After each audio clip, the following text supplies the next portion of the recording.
make sure to follow us on Instagram at Whistlethrowers. It's a great way to interact with our show. Our DMs are always open for questions, topic discussions, and more. You will be able to find our new episodes and other announcements there. I think this Lakers team is a lot better than the Lakers team that won in the bubble. Thanks for tuning back to the Whistle Podcast. This is Jack Lamar, joined by Jack Slaymaker, and so there's not much going on with the NFL, but we did learn the other day, this is recorded on March 28th, that Lamar has requested a trade on March 2nd, but it hasn't been made public until around the 26th or the 27th. So are any of you guys surprised by this? I'm not surprised that he requested a trade. I felt like that was coming at some point, but I am surprised that it took so long to be made public. Usually when a star player of his caliber requests a trade like that or makes groundbreaking news, really, it becomes public pretty quickly and spreads like wildfire typically. But I am surprised also that no teams in the NFL have really wanted to trade for Lamar Jackson. Like Ron Rivera came out today at the owners' meetings and said that it wasn't in their interest to go for a guy like Lamar and pay him all that money. And I mean, we can go through the list of other teams that have done the same thing, like Dolphins picking up Tua's fifth year, Raiders going for Jimmy G. You know, the list goes on. And I think that when the dust settles, I feel like Lamar will be back in a Ravens uniform. Maybe 3 weeks ago, I would have said differently, but now with everything that's happened, that's just how it feels the road it's going down. And I don't know what the contract is going to be because I don't think he wants to really sign a long-term deal there anymore, especially with the money being factored in. So although in February this seemed like the most unlikely option, I think that the most likely option now here in late March is that Lamar Jackson will be back on the franchise tag. What's interesting is that this is the way the quarterback market has gone for guys that want to get traded. It just doesn't really happen. I mean, we saw Jimmy G try to ask for a trade, and the 49ers pretty much flat out said, we're not doing that. A similar thing happened with Aaron Rodgers, where he was asking for trades, and the Packers said no. So what's happened is that quarterbacks of higher value, and Lamar, I would say, is much closer. I'm not even just saying. Lamar is much closer to the type of quarterback that Rodgers is to Jimmy Garoppolo. But what happens is that teams that have control over quarterbacks that they consider elite, they don't want to give up, or guys that they want to build their franchise around. They won't give up that easily. And that's where Lamar is at this point, where unfortunately he's not a free agent, because we saw this year that free agent quarterbacks got paid and they got signed rather quickly, and other guys sort of haven't got moved yet. Now, Rodgers easily could get moved. He has a lot of leverage in that situation where Lamar doesn't. It was obvious that the Jets really wanted Rodgers after they couldn't get Derek Carr, so that's the reason why Rodgers is holding up. It's not because they don't want to make the trade, it's just that Rodgers has control, where Lamar has basically no control over any of this situation anymore. And I agree, it is kind of weird that he waited so long to say something, because had he announced it earlier he wanted to trade, that might have given him more leverage. It might have gotten him to a team already, because teams would have known sort of what his price is, how desperate the Ravens are. Where when you don't say anything, no one really knows where your head is at. And I think that's one of the failures of Lamar's team, is that they haven't been very vocal, which I would say is sort of a good thing, in the sense that Lamar is not the type of guy that wants to be in the press, and I really do understand that. And from that perspective, I would say this is a good career move, where he's not going to seem outspoken. He's going to seem more like a team guy, because he didn't immediately throw the Ravens under the bus. So in that sense, it's good. However, in this situation, I feel like Lamar needs to use as much leverage as possible if he wants to get paid the contract that he thinks he deserves. Yeah, so his back is really up against the wall at this point. The nail in the coffin for me was when the Tampa Bay Buccaneers decided to commit to Baker Mayfield. Like, we're seeing like every option around him just completely disintegrate with the Saints. They pick Carr. The Jets seem to only want Rodgers, and I'm surprised it's taking this long. I want to get to that in a second, but it doesn't seem like there's much fire in that deal right now. But going back to Lamar, like, there's nowhere that he can go other than staying in Baltimore. And I don't really understand the whole, like, I get he doesn't want to be in, like, the media, but not being vocal about what you want and where you want to go, it really hurt him, because waiting, like, almost a month to say, oh, well, I requested a trade at the beginning of March, like, okay, cool, like you didn't give teams any time. Like Mhm. maybe if Tampa Bay knew, they wouldn't have committed to Baker Mayfield. Mhm. Like it's too little too late now. And I would be really mad if I was Lamar Jackson, because it seems like the only move they made in free agency was getting Nelson Aguilar. And that seems like just around the type of caliber receiver that Baltimore's been able to put around him at best. And that's just not good enough for him, the team, or anyone. So it's a really like shitty situation for Lamar, but also for the Ravens, because there's not much there anymore other than Mark Andrews to really be excited for. Yeah, agreed. Like, they have not done a good job of putting weapons around Lamar. And I am excited to see Rashad Bateman. But at the same time, Rashad Bateman is going to be playing in his second year next year. And he's already dealt with injury concerns, in the first 2 years of his career. He missed almost all of his first season. I'm pretty sure he missed it all. And then last year, he missed multiple games due to injury. And you saw with the Eagles with Devontae Smith. Obviously, Devontae Smith has shown a lot of talent and promise. But the Eagles didn't just say, you should be Jalen Hurts. You should be able to win 14 football games in a 17-game season with Devontae Smith and Quez Watkins and whoever the third would be, plug him in. The Eagles went out and traded for A.J. Brown and then extended him. And I know that the Ravens are handcuffed capacity space-wise, but it also feels like they aren't even attempting to make a move to get a number one receiver and someone that can elevate that receiving core over Rashad Bateman. Because if Rashad Bateman is going to be your number one next year, it's just not good enough. I like Nelson Aguilar as a 3 or 4, but if he's going to be your 2, it's just not good enough. I don't care if you have Mark Andrews. So the Ravens really have sat on their hands this offseason. I think that's the perfect way to put it. And eventually they're going to be losing a top 10 quarterback. And this is just organizational malpractice, in my opinion. But we'll see where this thing goes, because it is possible that they franchise tag him when Lamar kind of opens his eyes and realizes there's really no avenue for him to go somewhere else unless something drastic opens up. But, I don't really see, if you don't want to pay him the money now, I don't really see a scenario where next year Lamar Jackson elevates his game over guys like Burrow, Allen, or even Mahomes and gets a big contract from the Ravens. So I think that both parties here are in a really bad situation.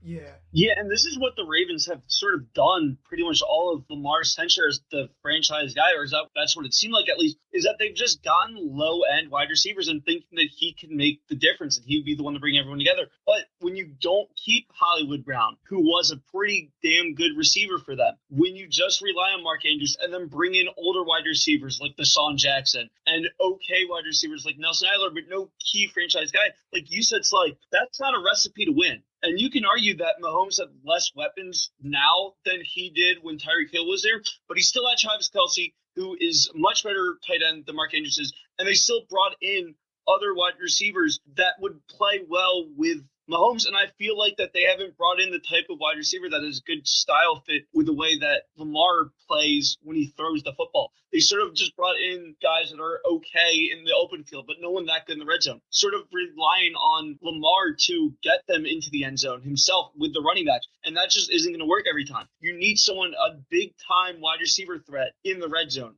Mahomes has had that occasionally, and Tyreek Hill was very good about getting into the red zone when he caught the ball in the middle of the field, which the Ravens just don't have any speed burners like that either.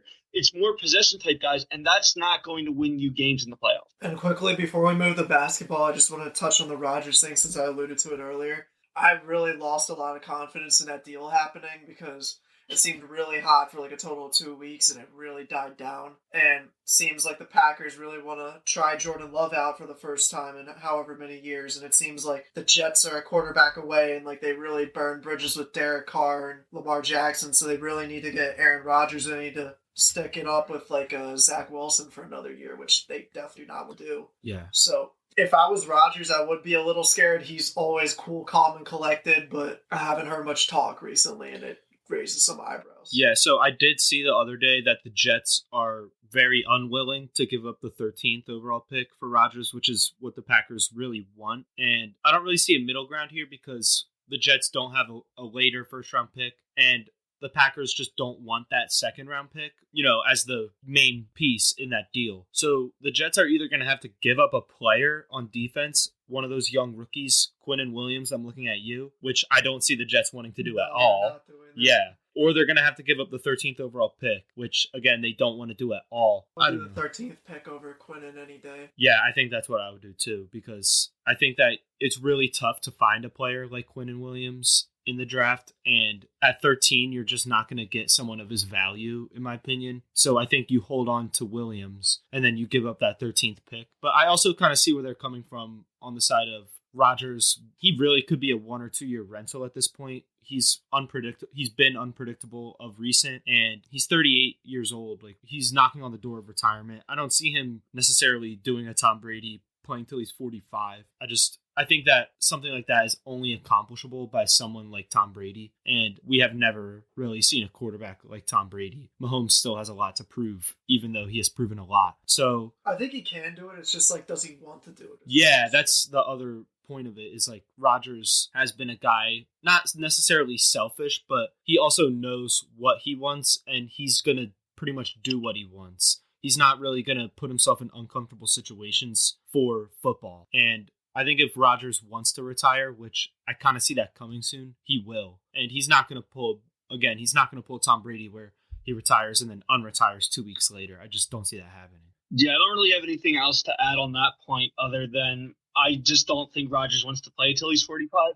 Yeah. So I think that's a bit of a risk on the Jets, thinking that he could play another 5 or 6 years when I just don't think that's going to be the case. Yeah, agreed. So we can move into the NBA right now. So we're closing in on the end of the regular season. Most teams have around 7 games left at this point, and the MVP race is as tight as it's been in a while. I would say it's probably as tight as the LeBron D. Rose MVP award. I mean, I think LeBron should have won, but like the case of like D. Rose being that young, like kind of like made it extra close, you know? Yeah, agreed. And that year, I think Derrick Rose playing the way he did with the supporting cast that he had and just completely elevating that Bulls team to a top 3 team in the NBA. I think that's really what gave him the nod there in that MVP season. But yeah, I mean, we don't really get seasons like this where 3 players have not only good arguments for MVP, but legitimate arguments, solidified arguments for MVP. I mean, you could go Giannis Antetokounmpo. I wouldn't even be mad at that. At this point, you could even go Nikola Jokic. I wouldn't be mad. And my pick is Embiid, obviously. My bias creeps in a little bit, but I mean, Embiid still has an extremely, extremely solidified case for the award. And I know a lot of people are making a big deal out of what happened last night with Embiid sitting out the game. I don't really think that has anything to do with the award. I don't think that should affect where the award goes at all. But yeah, just the point of we haven't really seen a tight NBA MVP race like this. It's very true. Usually it's just 1 or 2 guys. And especially of recent, like the last 2, it's been Jokic or Embiid. And Jokic, I feel like sort of not clearly won, but in the eyes of the average NBA fan, Jokic was the clear MVP. Giannis then won 2 back-to-backs. I feel like no one was going to dispute that. He was MVP and Defensive Player of the Year in 2019, which had only been done by Michael Jordan and Hakeem Olajuwon. And then 2020, the COVID year cut it short, so we didn't really get the final stretch of that run. And up to that point, when the season got cut off, Giannis was pretty much the clear favorite again. But yeah, I mean, it's really been 3 guys neck and neck since November, and neither of them have budged even a little bit. You could argue Jokic for that little stretch of games. I don't want to say 8 or 9, 10 games maybe. And then in that stretch, Embiid was going off for 30 every single night too. That may have been the one point when the margin was bigger than we thought. And then it's really come back to being neck and neck between the 2, and Giannis being in that mix also. Yeah, I feel like at this point, and Slay, I know you're going to push back against this, and you too, Moby. I think that this stretch in the season has given Jokic the lead. And here's why. The Nuggets have now won 4 straight games. They're as hot as they have been in a while. And a lot of it is due to Jokic. The Sixers have now lost 3 straight. You don't want to start sliding this late in the season, and that's exactly what the Sixers are doing. And I will push back on that narrative that this Embiid sitting out won't affect the MVP race. You can argue that it shouldn't, and that's a fair argument, but I'm going to argue that this will affect it. And when we look back at why Jokic won MVP, it's going to be because of this game. I feel like that we are at a point right now where Embiid is now missing games due to injury. I get it. It's a rest. It's a precautionary thing. The Sixers are looking at the long game, and that's a totally fair thing to do. But in the immediate moment that we're talking about this game, and you're talking about the MVP race, this gave Jokic the lead because not only did he get the Nuggets past the Sixers, he also got a triple-double. He still scored 25 points. He also had 2 blocks, and the Nuggets won the game. And the series between the two of them are now tied 1-1, and they're not playing again the rest of the year. If the Sixers had won this game without Embiid playing, I think it still would have been in Embiid's favor. If Jokic had played poorly without Embiid playing, that would have definitely given Embiid the lead in this series, because everyone would have said, oh, wow, Jokic really struggled without the Sixers having the best player on the floor. So Embiid clearly, had he been playing, the Sixers would have won by more. The fact that they lost and were getting blown out for a while until the fourth quarter when they went on that massive comeback to make the game closer, to me, signals that voters might look at this game and lead more towards Jokic. Again, right or wrong, I feel like that's what's going to happen. Yeah, I have to agree with Aiden fully. I think recency bias is one hell of a drug, and we said it like Embiid scored 46 on Jokic in the early to middle stretch of the season, and no one's going to remember that. They're just going to remember Embiid missing the last meetup with Jokic. And the Sixers, to be fair, Embiid would have put on a show. We could all say that because he's been doing it every game of this year so far. But the Sixers had 2 starters with 0 points. That can't be overlooked enough. The team just did not do a good job. And Jokic was struggling to guard even Paul Reed. But I'm not going to get on his case a lot, but what I will say is I don't like the narrative that's being pushed that they're the first seed in the West. But if you look at it, the Sixers are a game behind them.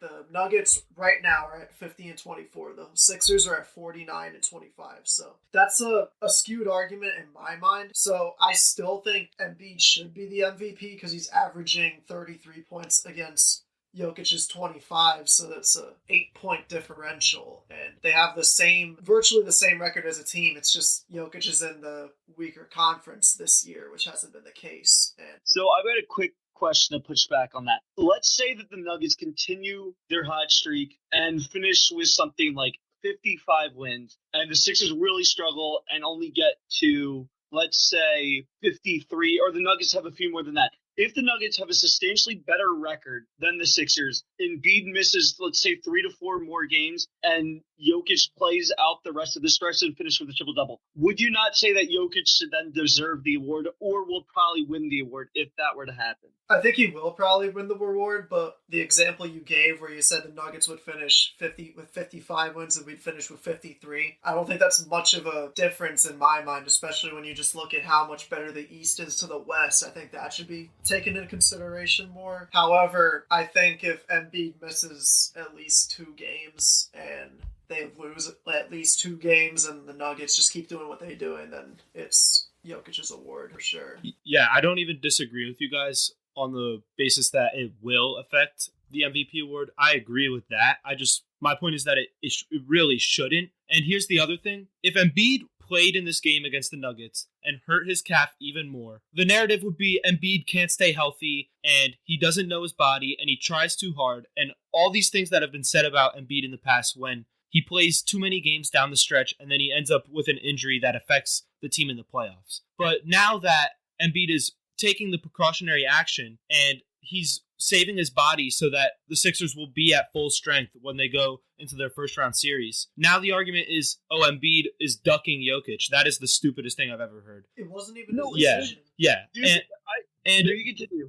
The other thing is, people are saying that Embiid is too much of a rest taker and with the load management stuff. It's funny how he can't win either way, and I don't really think that one game or this stretch of about 5 or 6 games to end the year should affect the award. I think it will, but the thing is, what's more important is Embiid is healthy for this stretch. And listen, if we are in June and the Sixers either made the finals or won the finals and the Nuggets got bounced in the second round or first round by a team that is considerably worse than them or at a considerably worse record, that's the only thing that's going to matter, whether Jokic won the MVP or not. So I kind of see Embiid's route where he was saying the MVP isn't really what he's focused on and that he really doesn't care about the award and that the award is a media-based, a media-driven award anyway. I agree with him, and I actually applaud him and the Sixers. I think they're doing it right. When Embiid has this calf strain that isn't serious, but he needs and wants rest for, I agree with them because we need him in the playoffs. The Sixers need him in the playoffs. And this is the better route than going out there last night on a hurt calf because you want to win the MVP. You want to show Jokic up. It just, that isn't as important as people are making it seem right now. Yeah, and I don't know if you And guys saw Embiid was on a radio station, I forget which one, and they asked him about, like, if there's any pressure on him to, like, win this year, and he was like, no, because I've never made a first team, I've never won MVP, I've never won multiple MVPs, and there are guys that have done that and made it literally to the same spot that I have, so I'm literally playing with, like, house money, basically. Yeah. I really do agree with them. Like, I think that obviously, like, if the Sixers lose in the second round again, like, shit needs to change, like, then and there. But if they even go to the conference finals, like, I don't want to hear, like, oh, he can't carry a team, like, he chokes. Like, look at the West. Look at the Western Conference and just see what Jokic has done. And I'm not getting on him, but, like, if he's a 3-time MVP and he doesn't even make it to the conference finals, like, something went wrong. Mm-hmm. I definitely agree with everything you guys are saying. Just 2 quick points. Slide to yours. When you talk about the race, I totally agree that this is the best thing for Embiid to be sitting out. However, if you're going to talk in the context of the MVP the way that we are, then it has to go more focused around this game than looking the long term, which is what the Sixers should be doing. Moby, to your point about what Embiid said, there's a lot of people that flamed him for those comments, basically saying, like, oh, there is pressure on you to win because you're in Philly. You need to rely on this pressure and all this other thing. No, he doesn't. He's saying that in the context that you said, Moby, of the fact that there's guys that have won multiple MVPs that haven't won a trophy. And he's done nothing in terms of awards and media support. So he doesn't have that national media telling him he has to win the same way that Jokic does, the same way that Kevin Durant does on a team that's not the Warriors. So, to me, I totally agree with that sentiment. I do understand why it rubs certain people the wrong way, especially with the Sixers' struggles in the playoffs. But I think that this is the right approach. And I love this approach of there's no pressure on us, so we're just going to go out and try to win. Because when you put pressure on yourself, that's when you start to make mistakes in the playoffs and why you get bounced so early. So, another team that I want to talk about while we're talking about the NBA is the Lakers. And I want to know, like, your guys' perspective on the chances of them making a run or even just upsetting a team because they're going to be the lower seed in any series they play of playoffs. Well, we've talked about them a lot on this podcast. National media has been talking about them a lot, just obviously because they're the Lakers, but they have really flipped their season around from where we were sitting in January saying this team is almost in the basement of the Western Conference, of a terrible Western Conference, to now they are the 8th seed. They're going to be playing on the road in the play-in tournament, and then they'll have a second chance no matter what. They've completely flipped it around. They've looked a lot better since the trade deadline when they brought in guys like Vanderbilt and D'Angelo Russell. And now LeBron is back. He came back for the Bulls game. Obviously, they lost that game. They didn't look great, but something is still to be said because one game doesn't affect, for me, what you've been doing for the past 2 months. The Lakers have looked really good, and I still believe they're rolling in the right direction going into the playoffs. Now adding LeBron James back to that lineup, they could really make some noise. I think they could push, if they get the 8, they could push Nuggets to 6 or 7 games. They could even win that series, in my opinion. And I don't know, if they win that first round series against whoever, because they are eligible for 7 and 8 right now, if they win that first round series, who knows? You know, because I feel like we've seen crazier. I feel like the Hawks beating the Sixers in 2021 is crazier than this 2023 Lakers beating a 2023 Nuggets in the first round, or even beating a 2023 Grizzlies in the first round, or 2023 Kings in the second round. Who knows? It could go a lot of directions. I feel like they're closer to the top than I thought they were in January, for sure. Yeah, actually, if they win whatever that first round playoff matchup is, and they get the Kings next round, that's an alley-oop for them. They can go to the finals. Like, I can see that. Yeah.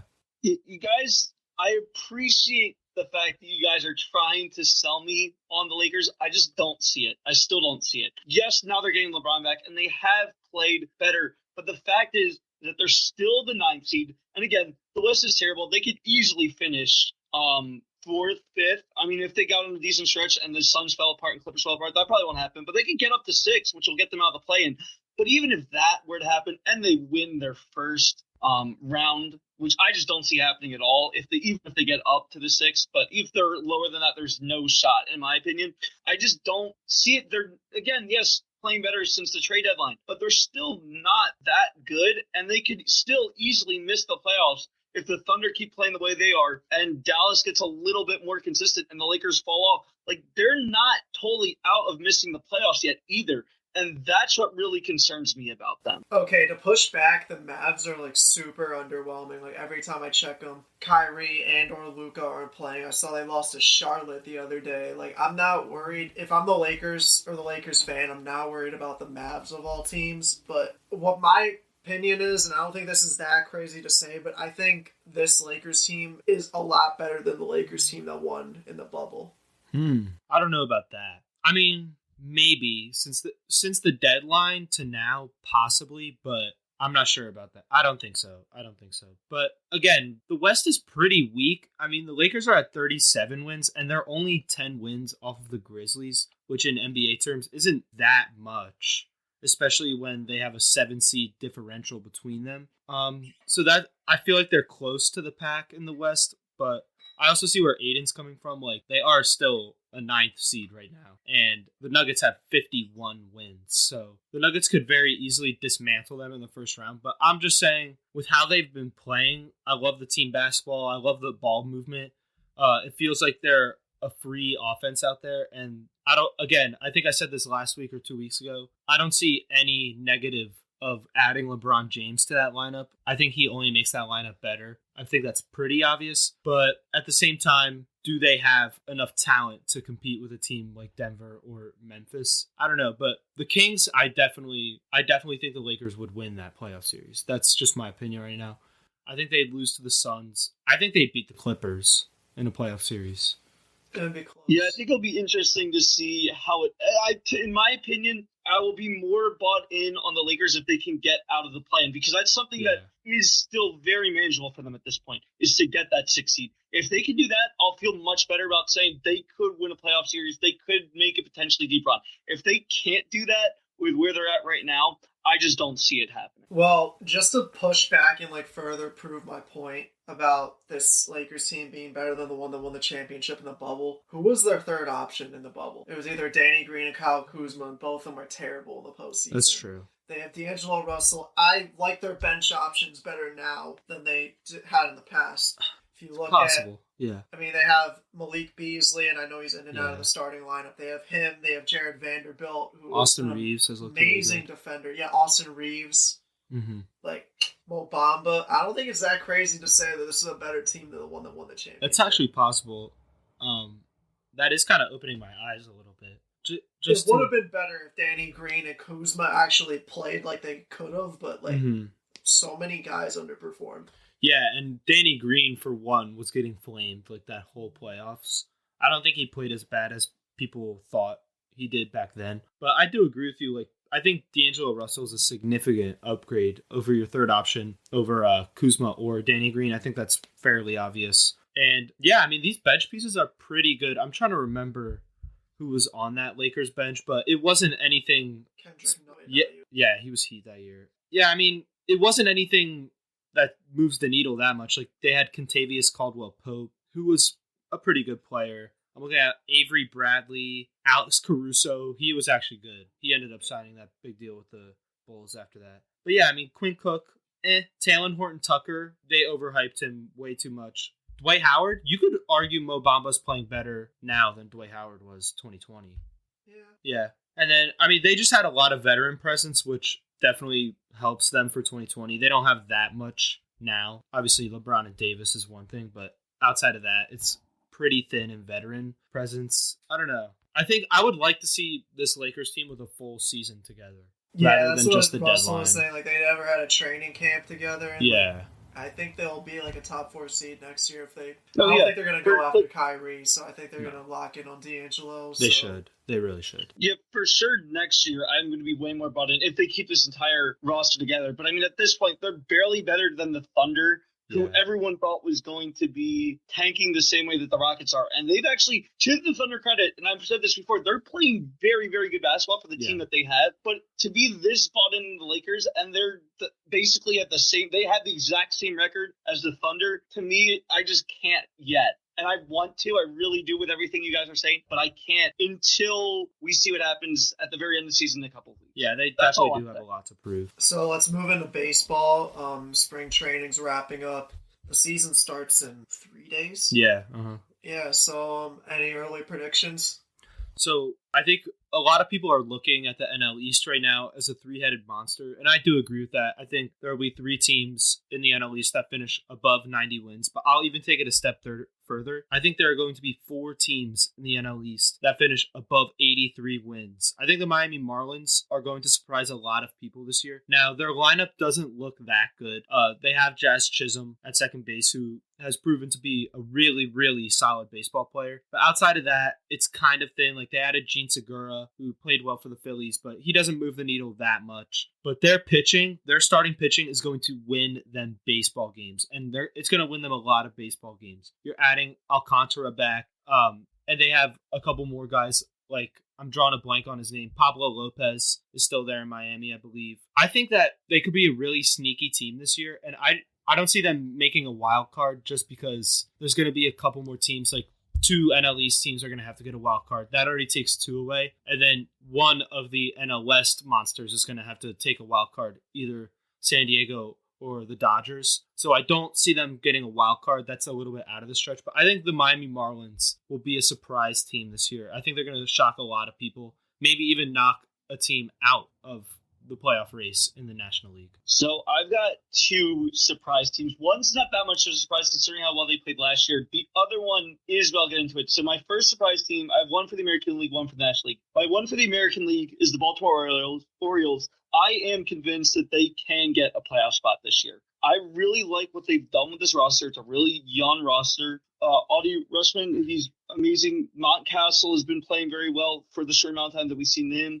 They still have Cedric Mullins. They still have Austin Hayes. Anthony Santander's solid enough. What I really like what they've done is add to their rotation. And the rotation was not good. And I get it. Kyle Gibson is not going to move the needle that much. But if he can get back to somewhere close to what he was with the Rangers, and even at the beginning of the Phillies when he got traded to them before last year, that will make them so much better. Getting Cole Irvin, who is very solid. He's not the type of guy that will totally blow you away, but he has enough stuff to get a lot of wins, which he got in Oakland, by the way, which is a team that nobody would want to pitch for at all, in a stadium that is just notoriously not good to pitch in. And now he's going to a pitcher's park in Baltimore that will be so much more helpful to them, especially now that they move that wall back.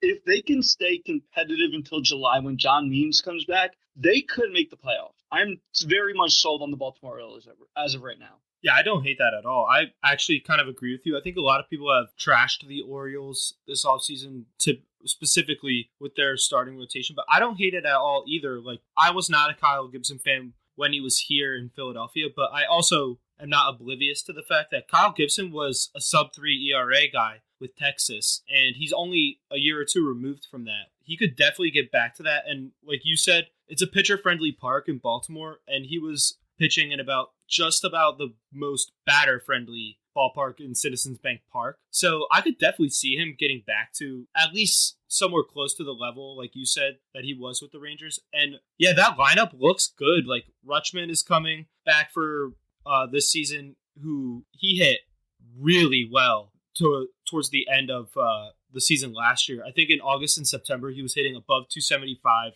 His on-base percentage was above 380. Like, I really like that. I really like Adam Frazier. I'm really excited for Gunnar Henderson too. He's the new rookie that's coming up for them. I'm really excited for this team. I agree with you. And I actually want to give another surprise team in the AL because I only gave my NL. But I think in the AL West, I think Seattle has a really good shot to make a lot of noise this year. Like, obviously, Julio Rodriguez is just, we do not see prospects like that very often. And we don't see guys jump onto the scene like he did. He made the All-Star team in his first full season. Like, that's really good. And I like Luis Castillo for them. He didn't pitch that well after the trade deadline, but I think a full season in a Mariners uniform could do him some good. They don't have that much in the starting rotation that really moves the needle at all. But their lineup is really good. J.P. Crawford has played really well for Seattle since going over from Philadelphia. I already mentioned Julio Rodriguez. Teoscar Hernandez is a really good player. He came from Toronto. And there's some more on here as I'm just looking at their roster. Like, they could make some noise, I feel like, in the American League. Not necessarily above the Astros, but they're definitely going to get a wild card again this year, I feel like. Yeah, I think that's the unfortunate part is that I definitely see them as a playoff team still, but they have to get past the Astros, and that's something they couldn't do last year, and I just don't think they did enough this offseason to do that. My NL team, and this one might be surprising, but I could see them winning their division, is the Cubs. Mm-hmm. They have done exactly what I think most teams should do when you have aging stars, is you get rid of them, you don't keep re-signing them because of the lore that they brought in. I understand the fact that you had guys like Anthony Rizzo and Chris Bryant and Javier Baez win you your first World Series in 108 years. And I get that you don't want to move on for them.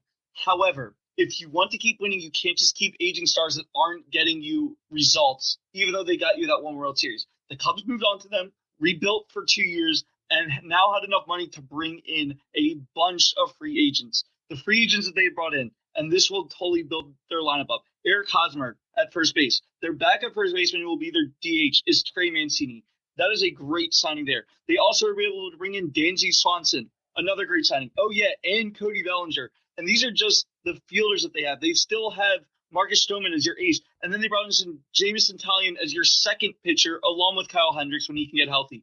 The Cubs have built a great team on paper through free agency, through trades. And this is exactly what I think teams should do when you have aging stars, like I said. And the Cubs have done exactly what I harped that the Phillies should have done when they won in 2008 and had aging stars in 2010 because they ended up falling apart. It's what the Yankees should have done in 2011 after they just kept basically their entire team from 2009 and haven't won anything since. I think the Cubs have put themselves in a very, very good position in a very weak NL Central and have a shot not just to get a wild card spot, but to actually win the division. Yeah, that's a really good point. The division that they are playing in is really weak. Like, I think the Brewers are digressing. I think the Cardinals are not going to get to 90 wins this year. And I like the points you were making. Like, I'll even add some more guys. I like Ian Happ in center field. I mean, he's nothing that special, but he's a really, really serviceable guy. He played with them, I believe, in 2016, but he definitely played after that with them when they had good rosters. They had good teams, and he was a good piece for them. I'm really excited for Seiya Suzuki coming up. I'm excited for Nico Horner coming up. And like you were saying, too, Hosmer, Mancini, Dansby Swanson coming in, Cody Bellinger coming in. Like, this has a chance to be a really good team. And Cody Bellinger is a guy who has struggled the last 2 years with LA, but he's like we were saying with Gibson going to a more pitcher-friendly ballpark. Cody Bellinger is going to a more hitter-friendly ballpark. You know, the confines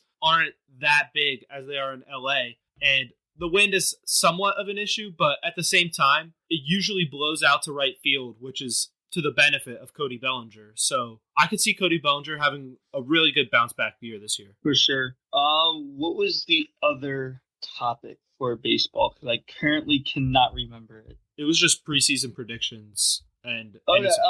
So I guess talking about teams making noise. Do you have a pick to win the World Series, or is it still too early for you? I mean, I think it's too early to necessarily pick one because we obviously have to let the season play out, but I think I could group 5 or 6 teams, I think, that could really make the run for it all. I'll start on the National League. I mean, I think the three are obvious: Braves, Mets, Phillies. I think all three of them can. The Braves and Mets, well, the Mets really have struggled to get over that plateau of coming to October and continuing the ball rolling. The popular phrase is the Mets are going to Met. I do think they have the pieces to start getting over that hump that they just have never been able to get over since like 2015. I think the Braves, they just hit like a dull spot in October because Fried got injured, Strider got injured, and Acuna, he didn't get injured or anything. He just got really cold, and he seemed unattentive. You know, especially on, like, for the big example is JT's inside the park home run. Cunha wasn't backing up the center fielder, and that really led to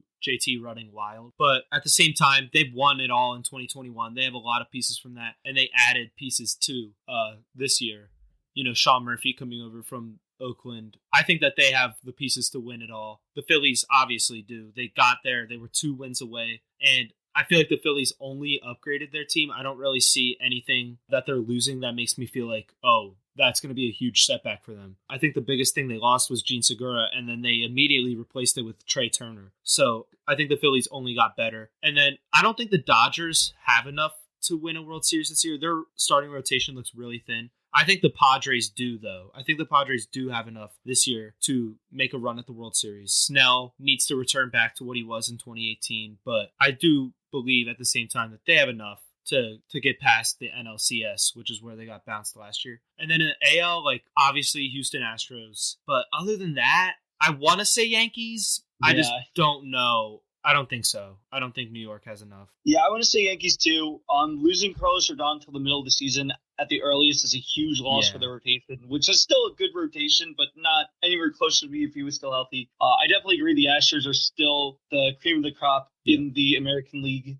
They've made it now to back-to-back World Series. They've lost to Atlanta, but still were able to beat the Phillies after that. So I just don't know if there's a team that can compare to them. I want to say Phillies, but I also know that the Mets got a lot better. The Braves are still a very solid team, and the Dodgers are still up there. So the Phillies had a very, very great run in October. To me, if they want to get back to the World Series, they have to have a more consistent regular season, which I think having Rob Thompson as your manager, that is something they can rely on a lot more than having Girardi. But I think it will be interesting to see what happens with Rob Thompson as a full-time manager for a season, rather than just coming in half a year. Because that could make a difference, too, that not many people are talking about. Because they are very confident in him for obvious reasons, but we need to see what he actually does through a full season before we can say this is a guy that can lead the Phillies in future years. Yeah, agreed. And I mean, it does help his case that they played at one of the best paces in the major leagues last year, since from the day he took over to the end. I think that does say a lot about him, and I think it says a lot about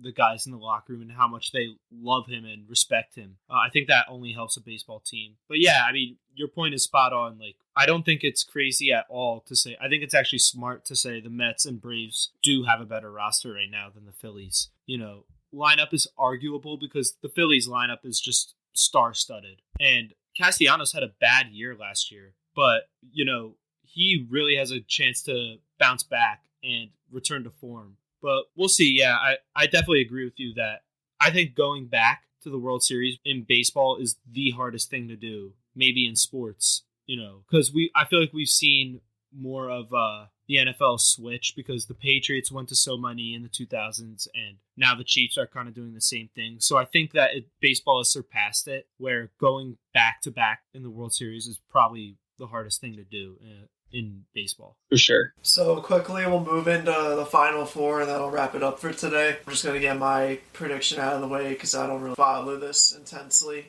I got a Florida championship, and I got Miami winning it all.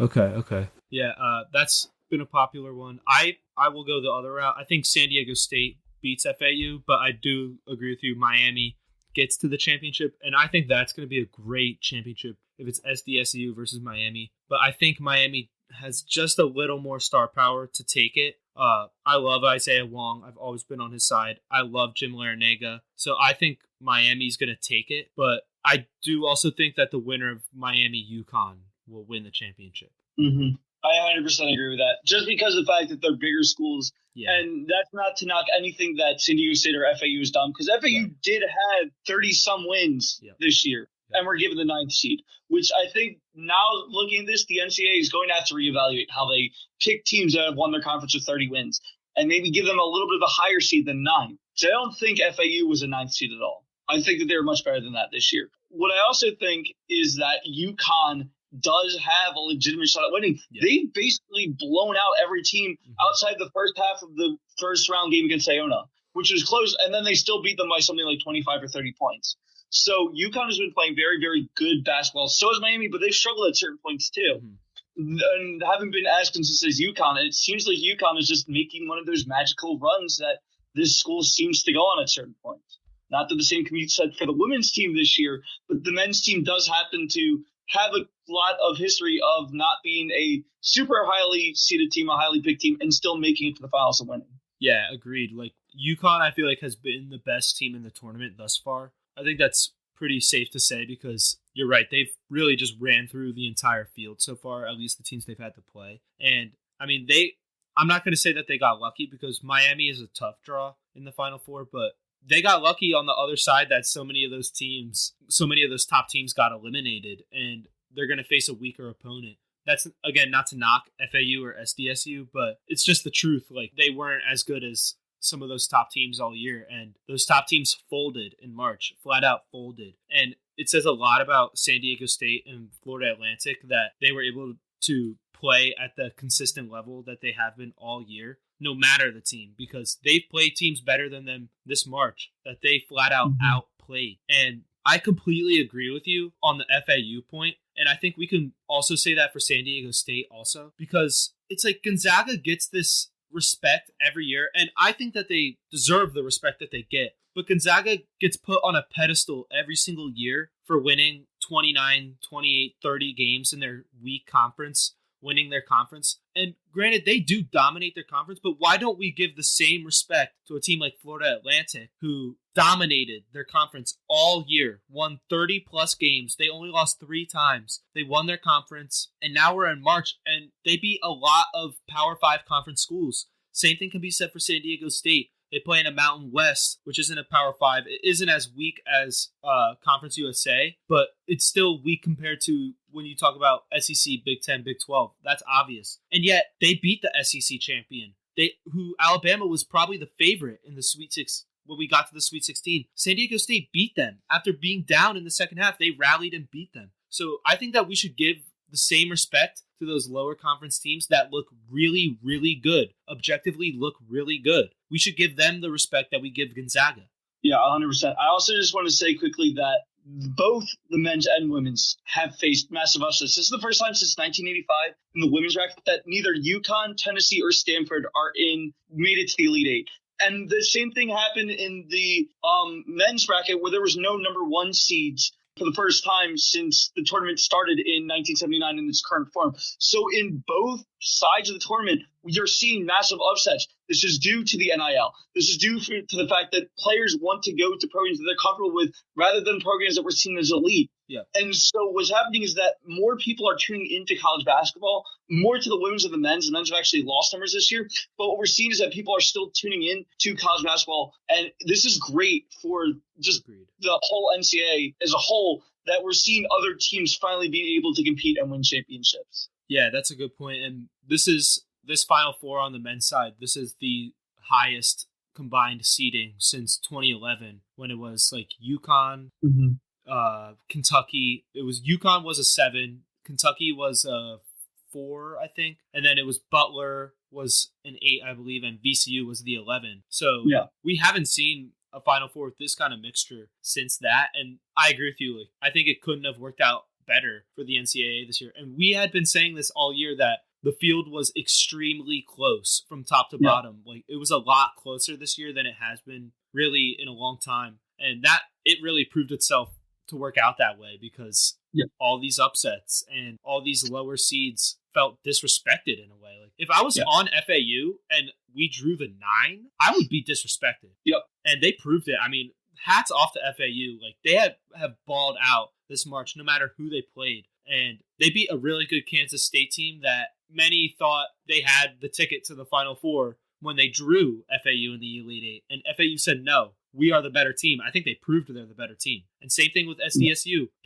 I said it actually last week. I said Alabama probably has the easiest path to the Final Four with San Diego State and then maybe Princeton or Creighton. Turns out SDSU proved people like me wrong. Mm-hmm. Yeah, and that's what I said about FAU, is that it seemed like they were a very easy job, and I said not really. Mm-hmm. And they proved it's going to be so much harder from what we've seen the last couple of years since the pandemic, that it's going to be much harder to pick teams to win national championships. It's going to be much harder to go off of rankings and to pick rankings in the middle of the season, because every team is so close. Yeah. And people might be angry that there's no real stars anymore, although I would say that there's guys that have proven that they can be stars in the way that the bracket is currently being done and the way the tournament's taking out. But there's no going to be an elite team anymore. And I think that's so much better for the sport than just having 3 guys play at one program. Yep, agreed. So, hey, you guys have anything else? No, I'm good. Okay, I think I'll do it for this week. We'll catch you next Saturday at 2 p.m. See you next time.